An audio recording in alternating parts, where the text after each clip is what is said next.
Boom. Okay. When people think of Captain America, they think of Steve Rogers and not Sam Wilson. And when they think of Iron Man, they think of Tony Stark and not Riri Williams.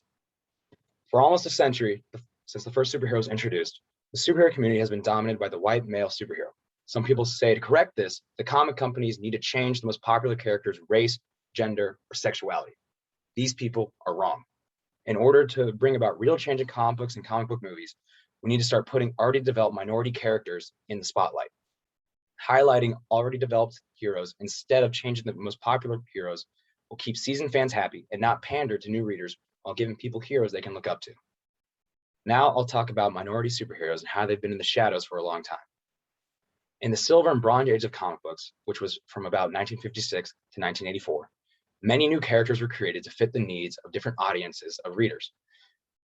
Dan Evans wrote in 1995 in his paper, Social and Political Commentary in Superhero Comic Books, A Critical History. In the era of political correctness, which ensued in the 1980s, comic book publishers began to reflect societal concern with proper representation of people of different ethnic backgrounds, the physically challenged, and ultimately alternative sexual preferences. Popular characters like Cyborg, Black Panther, Falcon, Ms. Marvel, Shang-Chi, and the Eternals were created. But even those characters were created, they were overshadowed by the white superheroes of the time, like Spider-Man, the Avengers, and Fantastic Four, Batman, and Superman, and they were also represented badly. The coloring of character skins was atrocious. When Black Panther was first introduced in 1966, Marvel actually didn't have a correct color for African-American skin tones. So when they introduced him in Fantastic Four, instead of having a brown skin tone, his skin tone was stone gray, like a statue. And when Shang-Chi was first introduced, he was given the stereotypical yellow skin and many other characters like that. There were many minority heroes, but they were never put on the front lines due to the popularity of Spider-Man and others. But now that I've addressed this issue, we can discuss on how we should change it. People want and need heroes that they can look up to, and the best way to do that is to bring these already developed characters into the limelight. Comic fans are getting tired of the repeated changes to already developed characters. Sane Kane of The Guardian quoted the senior VP of Print at Marvel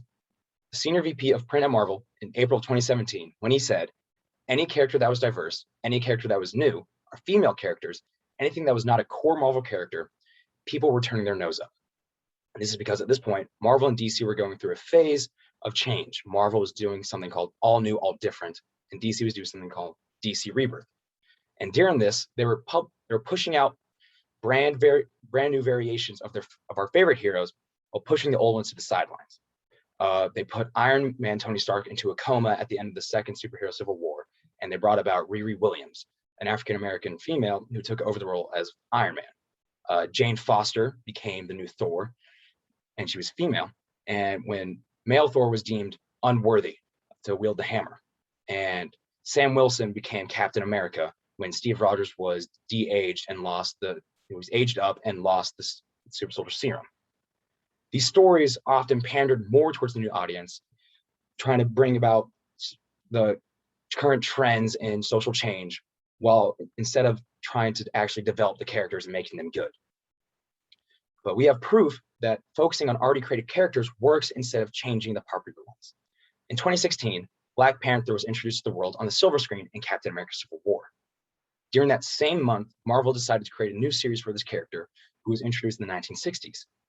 Jamie Lovett of comicbook.com reported in September of 2017 that the debut issue of the new Black Panther series from the writer Takashi Coates and artist Brian Stelfreeze reintroduced readers to T'Challa and is the best-selling comic book of April 2016, according to Diamond Comic Distributors, which is the main distributor of comic books for the entire world. This shows that fans want more of their characters that exist and more fan favorites than changing the ones they know and love. And using the hidden treasures of already created and established minority heroes is how comic companies are going to properly bring in new readers and create new stories. Now, let's talk about why this matters for the world today. This matters for everyone today because every person should have a hero to call their own. There's evidence that people want to see more of these characters and that doing so creates results. Dave Sebastian of the Wall Street Journal reported this past September that Shang-Chi and the Legend of the Ten Rings, the first Asian American solo superhero film, broke records for the highest grossing film for the 4-day Labor Day weekend, making $90 million in the US and Canada. Matthew Agler of comicbook.com reported in September 2017 that Wonder Woman, DC's first solo female superhero movie of the modern superhero movie era and in the 2010s, ended with over $800 million at the box office. He said in his article, to put that into perspective, there are only four other superhero films ahead of it. And those consist of some heavy hitters that include The Dark Knight Rises, Avengers Age of Ultron, The Dark Knight, and The Avengers. These were all highly anticipated sequels to popular characters or first-time team-ups. So to see Wonder Woman right in the thick of it is remarkable. The reason that these movies became such a success is because of the stories that are being told through these characters. A great example of this is the 2018 film Black Panther, which Time magazine reported grossing over $1 billion in its box office run. Renee White wrote in her article from June 2018, I dream a world, Black Panther and the remaking of Blackness. Black Panther offers the audience representations of Black people that are presented from a wholly Black and cultural perspective instead of through the racist frame imposed by studios on many mainstream films. These movies are allowing people to see themselves as something more than a stereotype, because for most films, the woman character was, instead of being a protagonist, was more the supporting character for male protagonists. African American could only really see themselves as thugs or gangsters in films, or just action heroes. And with Asian people, they could only really see themselves as either karate masters or the villains of like a military film from the 80s. We now see that the effect these characters have on the world and its people. This is allowing people to see themselves as the heroes and as actual people, and they get to have something to go home to and say, that's my Superman or that's my Batman. And that's amazing. Now, how do we ensure that these characters keep coming to the front of the line? The world is filled to the brim with white male superheroes. Some people believe that the best way to change it is to change those characters, which is the wrong way to go about it. Doing that is erasing history, and it doesn't allow creators to learn from their mistakes that they have made. The best way to do this is to spotlight already developed characters of color, gender, and sexuality. Changing a white character into something they aren't only pushes seasoned readers away and panders to new ones. And the best way to ensure this keeps happening is to write to the big companies, movie companies, and comic companies, and to post on social media to make sure that these characters get the recognition they deserve. Because you may not think that the creators and corporate leaders are listening to you on social media, because there's billions of people out there on social media, but they are, based on past films that we've gotten.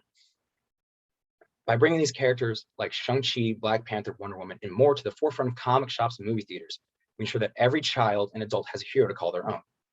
We have Captain America, Superman, and Batman to look up to. Wouldn't you want someone else to have that too?